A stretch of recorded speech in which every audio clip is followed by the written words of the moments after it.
Good morning. সবাই কেমন আছে বলো? আমি কিন্তু খুব ভালো আছি। আজকে আমার ভীষণ ভালো লাগছে, ভীষণ একটা আনন্দের দিন। আমার আজকে শ্রাবণ মাসের শেষ সোমবার প্লাস আমার হাজব্যান্ডের জন্মদিন আর কি। মানে শ্রাবণ মাসের শেষ সোমবারই ওর জন্ম, কিন্তু ইংরাজি ডেটটা খুব একটা খেয়াল নেই। আমার শ্বশুর শাশুড়ি কিন্তু ওনারা বলেন যে শ্রাবণ মাসের শেষ সোমবার, তো সেটা ধরেই এগোনো। তো যাই হোক, আমার মাও এসছে, দিদাও এসছে কালকে। আর সকালে টিফিন করেছি হচ্ছে রোল হয়েছে, এগ রোল করেছিলাম সকালের টিফিন। আর এখন কচু শাক দিয়ে মাছের মাথা দিয়ে তরকারি, ওল ডাঁটা চিংড়ি, এই দুটো আর কি আমার খাওয়ার মানে ফেভারিট আমার খুব। আবার খাসির মাংস, মিষ্টি তো আছেই। এই হচ্ছে আজকের রান্না। সকালবেলা আজকে রোল টোল করে খেয়ে দিয়ে চাটা খেয়ে একটু বসে গল্প করা হলো, তারপর রান্নার জোগাড় হচ্ছে এখন। তো আগে দেখিয়ে দিই সকালের রোলটা। এখনও আমার মেয়ের বাকি খেতে। আমার বড় মেয়ে গেছে স্কুলে পরীক্ষা দিতে, ও আসবে, এসে রোল খাবে, ওর জন্য করে রাখা রয়েছে।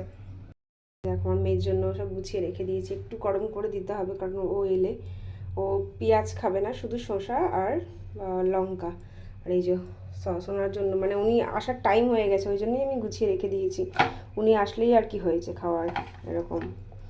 এই হচ্ছে সকালের টিফিন। এখন দরমার ঘরে রান্না হচ্ছে। আর এটা আমার মেয়ের মাংস, ওখানে হচ্ছে কচু শাক মাছের মাথা দিয়ে।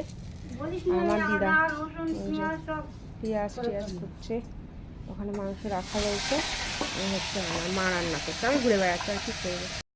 রান্নাবান্না কমপ্লিট হয়ে গিয়েছে। রান্নাবান্না আজকে অনেক কিছু হয়েছে, যা ভেবেছিলাম তার থেকে বেশি হয়েছে। ফ্রিজে নিয়ে এসেছি আইসক্রিম দিদুন খেয়েছে, আমার মা খেয়েছে, আবার শাশুড়ি তো বাড়িতেই নেই, হাজব্যান্ড, ছোটো মেয়ে, বড় মেয়ে এবং আমি দুজন, আমরা চারজন, দুজন ছজনেই খেয়েছি। আইসক্রিম রান্না হয়ে গিয়েছে, দিদুনকে দিয়েছি ভাত, আমারও সব কাজ কমপ্লিট। এবার আমার ছোটো মেয়ে খাচ্ছে। আর কি কি রান্না হয়েছে চলো দেখিয়ে দিই। দেখো কী কী রান্না আছে। এখানে হচ্ছে গরম গরম ভাত, এখানে হচ্ছে লাউ চিংড়ি পাতেও দেওয়া রয়েছে, আর বাটিতেও রয়েছে। ওদিকে ভোলা মাছের ঝাল হয়েছে, শ্বশুর শাশুড়ি নিয়ে গেছে, দিদুনকে দিয়েছি, এখানে এক পিস রয়েছে।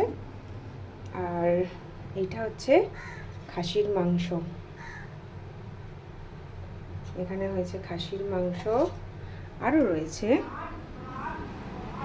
হচ্ছে দিদুনকে তো এখানে দিয়েছি খেতে।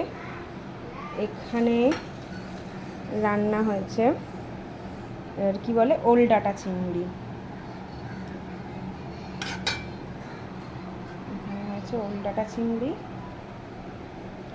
আর এখানে রয়েছে হচ্ছে ইলিশ মাছ দিয়ে কচু শাক, এইগুলোই রান্না হয়েছে আজকে দুপুরে।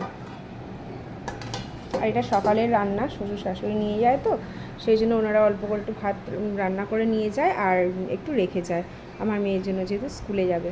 এই পর্যন্তই আজকে রান্না হয়েছে। গুড ইভিনিং বন্ধুরা। তো এখন আমি করছি মেয়ে দুধ জল দিচ্ছে। আসলে মনটা একটু খারাপ, মা দিদা দুজনেই বাড়ি চলে গেল। তো একটু বিকেলবেলা দাঁড়ার জন্য একটু ফুরুলি ভেজে দিলাম। ও একটু খেতে ভালোবাসার, আমার মা করতে মানে পারে না, মানে কি শরীরটা উনি অসুস্থ, তো যারা জানে তারা সবাই জানে যে আমার মা অসুস্থ কিনা। তো হাতও জোর পায় না, হাতে একটু ভাঙা ছিল, তাই জন্য তার সারিয়েছে, কিন্তু তারপরেও তো একটা প্রবলেম থেকে যায় না, সেই কারণেই হাতও মা জোর পায় না আর অসুস্থ। সেই কারণেই আমি মাকে ডেকেছিলাম ফুরুলি খাওয়াবো, আর অনেকদিন ধরে মা আসে না সেই কারণেই। তো মা এসেছিলো, এসে ঘুরে গিয়েছে। কালকে এসেছিলো, কালকে 7:30টার সময় মা ঢুকেছে মানে আমাদের বাড়িতে। আর আজকে অনেক তাড়াতাড়ি চলে গেছে, এতক্ষণে বাড়ি হয়তো পৌঁছেও গিয়েছে। সেই কারণে মনটা খুব একটা ভালো লাগছিল না, চলে গেল। চা করে দিইনি, খাওয়া দাওয়া করেছি একটু দেরি করে, মানে 3টে 3:30 বেজে গেছে খেয়ে দিয়ে উঠতে, 3টে বেজে গিয়েছে খেয়ে দিয়ে উঠতে। আর তারপর চা করিনি, ওরা একটু দুষ্টুমি। হাই গাইস বলো। হাই গাইস, এখন দুধ নিয়ে এসেছি ঘরে, দুধ খাওয়াবো। আর ভিডিওটা লাইক করে দাও বলছি, কি বলো? লাইক করে সাবস্ক্রাইব করে, লাইক করে সাবস্ক্রাইব করে দাও। লাইক করে লাইক করে দাও। তো এইসব হচ্ছে যত রকমের দুষ্টুমি বুদ্ধি মাথায়, খুব মারছে দিদিটাকে, প্রায়শই কথায় কথায় গায়ে হাত তুলছে। এত ছোট আর এত বড় ও হয়ে গেছে, কম করে তো 8 বছরের ডিফারেন্স। আমি ভাবতেই পারিনি যে ছোটটা আমার বড়টাকে এত দুষ্টুমি করে মানে মারবে ধরবে। ছোটরা এরকমই হয় বোধহয়, কি জানি। এখন দুধ খাওয়াবো, খাইয়ে আবার ভাত বসাবো। অনেক মা, কাজ, ভাত কাজের বাঁচাবে? আর শেষ নেই। মা হুম মা ভাত বাজাবে? হুম ভাত বাজাবে? হুম। আমি খাবো।